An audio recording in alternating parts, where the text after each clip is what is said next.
Unggahan video memperlihatkan aksi heroik siswa SMP membuka jalur yang akan dilewati mobil pemadam kebakaran, damkar, agar terbebas dari kemacetan, viral di media sosial. Video itu diunggah akun Instagram Humas Damkar Ciamas, Sabtu, 21 Januari 2023. Dalam video tersebut, tampak seorang siswa SMP mengatur lalu lintas sembari memberi isyarat mobil damkar untuk terus melaju. Apresiasi dari kita Damkar Sektor Ciamas untuk anak sekolah yang sudah membantu kami membukakan jalan di tengah kemacetan di Jalan Raya Empang, BTM, Kota Bogor. Terima kasih dan sehat selalu ya bro, tulis akun tersebut. Komandan Sektor Damkar Ciamas, Bogor, Suherman Kosasih mengatakan bahwa peristiwa itu terjadi pada Kamis, 19 Januari 2023, sekitar pukul 14 waktu Indonesia Barat.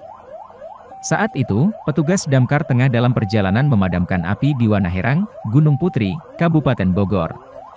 Perbantuan dari Damkar Ciamas karena kebakarannya cukup besar, ujar dia, saat dihubungi Kompas.com, Minggu, 22 Januari 2023. Di tengah perjalanan, tepatnya di Jalan Empang dekat Bogor Trade Mall, BTM, situasi arus lalu lintas mengalami kemacetan parah.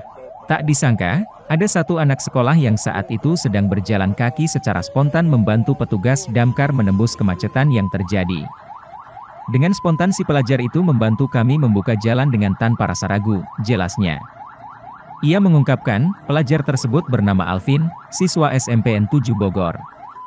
Pihaknya sangat mengapresiasi apa yang dilakukan bocah SMP tersebut.